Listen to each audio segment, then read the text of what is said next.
Welcome back to Rocky's Ramblings, the show that encourages you to get out and do your own rambling, explore the places to go, things to do, events to attend all around our area. So much to do in this area. Today, we have a special treat. I'm at the Virginia Museum of Natural History. You'll see that the animals behind me are a little larger than your dog, and we're glad to be here to talk with Ryan Barber, who is the Deputy Director here at the museum. Welcome, Ryan, to the show. Thank you. Thanks for being here. This is such an exciting place, and I'm sure that when people come here, there's a tremendous wow factor. I'd like to spend a little bit of time talking about what people experience when they come here, maybe for the first time. So if folks have been here, never before, or if it's been a while, the first thing they're going to see is the lobby, of course, which is not just any lobby. We have exhibits, we have specimens out on display. So and past that, you'll see our cafe and our store, which is something you don't always expect to see in a museum. But we have items for all ages. We have lunches, snacks. So really a variety of things in the lobby. Souvenirs. It really hits you as soon as you come in. Exactly. After you've been through, you're going to want to take some souvenirs home. That's the place to hit. You bet. Great. Giant sloth in the front entryway. That's not everybody. Not everybody has a giant sloth in their entryway. Exactly. It's pretty cool. So Claude's been with us for 25 years. It's actually been 25 years here in 2017. Started out in the old building, which if you're a longtime visitor, we started out a few blocks from here in an older building. Yeah. So Claude's a model of Jefferson's ground sloth, which would have lived in Virginia during the last ice age. Yeah. And you moved into this new building in, what, 2012? 2007. 2007. So we moved here 2007. Hard to believe it's been 10 years. Since that time, we've really evolved. So we've added a lot of new exhibits, new experiences, new programs.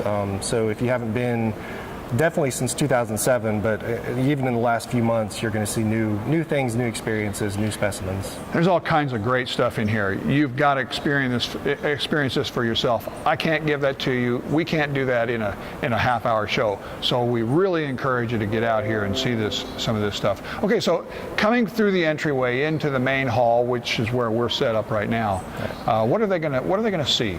So the first thing you're going to see, like you mentioned, the large animal behind you, you're going to see dinosaurs, you're going to see a variety of fossils, but in addition to the exhibits, we have live scientific labs. You can actually watch the scientists at work. So we have scientists, volunteers, students.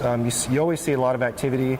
We have our paleontology lab, archaeology, and our distance learning studio. So a lot of activity, and it's a really unique experience to see the scientists at work. Yeah, that's very exciting.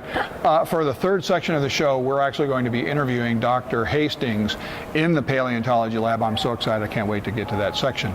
All right, so you come in, you see all these huge skeletons of these giant animals. There's the lab's going most of the time. This is the Virginia Museum. How much of this actually comes from Virginia and how much comes from outside? So it's a mix. Most of our specimens throughout the permanent exhibits are from Virginia. So we have different sites highlighted in Virginia, research sites that are either active research sites or have been excavated in the past. Mm-hmm. We also have things like dinosaurs, which evidence has been found that they lived in Virginia, but no fossils have been found. So that's something that Dr. Hastings is actively working on. So you see a lot of Virginia items, but really good mix of things from all over the world.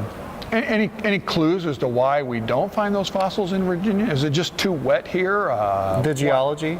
The geology of the state. So you might find the fossils north of here or south of here, but based on the geology, the search is still on. So the students of today might be the scientists of tomorrow that find first dinosaur fossils. Yeah, that would be exciting, wouldn't it? Going to paleontology, and maybe you could be the one that finds the first fossil in Virginia. Well, this is very exciting. Now, you've got some exhibits in the back part of the building, and those change from time to time more than the main hall. Isn't that right?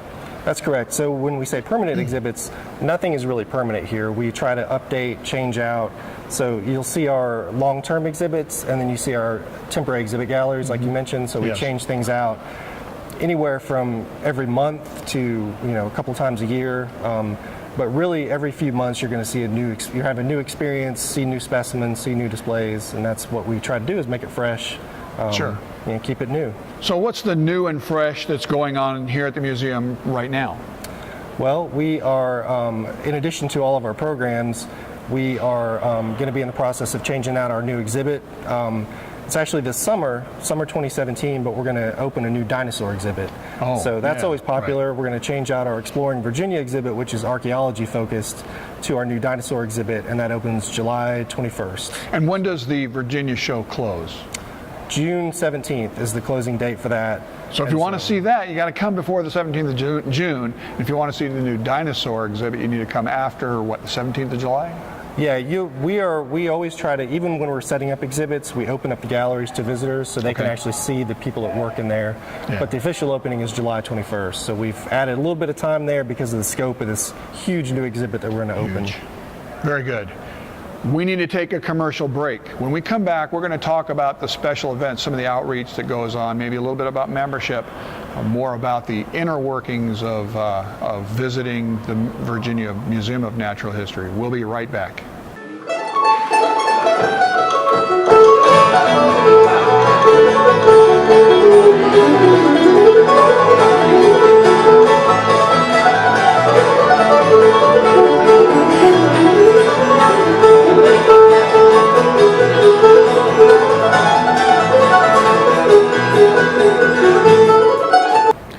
Welcome back. We're going to change focuses for just a minute. We're going to talk about the programs that are going on, behind the scenes, outreach, those types of things. So tell us, in terms of programs, what's going on at the Virginia Museum of Natural History? Wow, so we have a lot of programs. Education-wise, we go out in schools, so our educators go to schools, do outreach programs in the classroom. In addition, we also do distance learning programs where if it's a school that's 2 hours away, 3 hours away, whatever the distance, using two-way video technology, we can actually connect via distance learning with schools. So you can be in here working on stuff and doing the education at the same time. Exactly. Very clever. That's how you get people to keep working instead of going out and just doing programs. Exactly. I love it. Yeah. Good idea. Ulterior motive. Okay, in your outreach, do you actually take some of the skulls, some of the skeletons? You don't take this big boy behind us into the schools, for sure. No, we have teacher kits that are identified. We also do bring real fossils out, so if it's an event like our Dino Festival coming up, we might bring some samples of Dino fossils for the kids to see, which is a one-of-a-kind experience. Yeah. And now, not everything that you take into school is real, though. Some of that is cast so that they can actually touch it and not risk ruining something that's irreplaceable. That's correct. So we make casts of fossils, different materials, and we actually can do that in-house. Yeah. So we have technicians that are true artists. They will take a real fossil and create almost an exact replica that can be studied and handled, things like that. I've seen some of them. They look so real, but we won't tell the kids that they're not real, okay? We want them to think that they're real. Okay, go on. So we have a lot of events coming up. All of our events, we have special benefits for members. So if you're a member of the museum, you get in free for our events. You get special invitations to members-only events. So if we have a new exhibit, a new festival, we always have a member preview. So members get that special sneak peek. Those are always a lot of fun. My wife and I are members of the museum. It helps the museum, and it gives us an opportunity to get in and see things when it's not quite so crowded before. The public gets a chance to see it. There's all kinds of special things that we get to do that non-members don't. It's really worth check out becoming a member. Okay.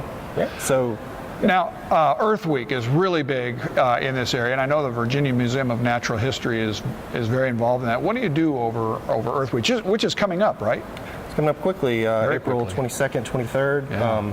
So Friday the 22nd, we are going to have school groups here. So we, through our scholarship funding from individuals and companies and members as well, provide scholarship funds to bring in school groups. So K through 5 students will be able to come to the museum, do Earth Week related activities. And, wow. That's always exciting. Yeah. And you work with a lot of organizations to do that. Virginia Museum of Natural History is not a standalone organization. They work with other entities in the community. Who are some of your partners? Gosh, we have a variety of partners. We have master naturalists. We have Piedmont Arts, the historic courthouse, Fahey, just really a variety of cultural and tourism, partners. I'm sure I'm leaving partners out, but we work with so many people. Yeah, just a very integral part of the community, which is one of the things we love about the museum. It does act as part of the community, not something that is standoffish, and we really appreciate that. Lots and lots of things going on. So let's go a little bit into, you talked about special benefits for members. What's in it for the members? So one of the most important benefits, members get free admission throughout the year, unlimited. Yep, we talked about that. We also offer discounts in the store and the cafe. So we talked about the gift shop and meals, or lunches, things like that. Members get a discount. Also special members-only events. So like I mentioned, the exhibit opening receptions, festival receptions, things like that. We also offer reciprocal admission to other museums and science centers across the U.S. That's an exciting thing because there are so many museums that you can take advantage of. Now, when you talk about free admission for members, there's also a thing for members to bring in their own guests. Correct. So with the membership comes a number of free passes. So you can bring in guests, you can bring in, if you have out-of-town folks or people locally maybe that haven't been here in a while or used to be a member, it's nice to bring people in. It's hard to describe it unless you've really seen it. Oh, absolutely, absolutely. Well, this is all just incredibly interesting. We hope that you'll want to come out and see what's going on at the Virginia Museum of Natural History with the Virginia Master Naturalists and all of the other partners that are out there working together to bring in some really good education, really good experiences for the school kids, for the community, and for anybody that comes in to visit. My good friend Ryan, it's good to have you. Thank you for allowing me to come in and do this interview. This is a premier tourism site, a premier place for the community, and I really wanted to highlight this. We'll be coming back after the commercial break and going into the paleontology lab and talking with Dr. Hastings. You do not want to miss that. It's really exciting. So we'll be right back.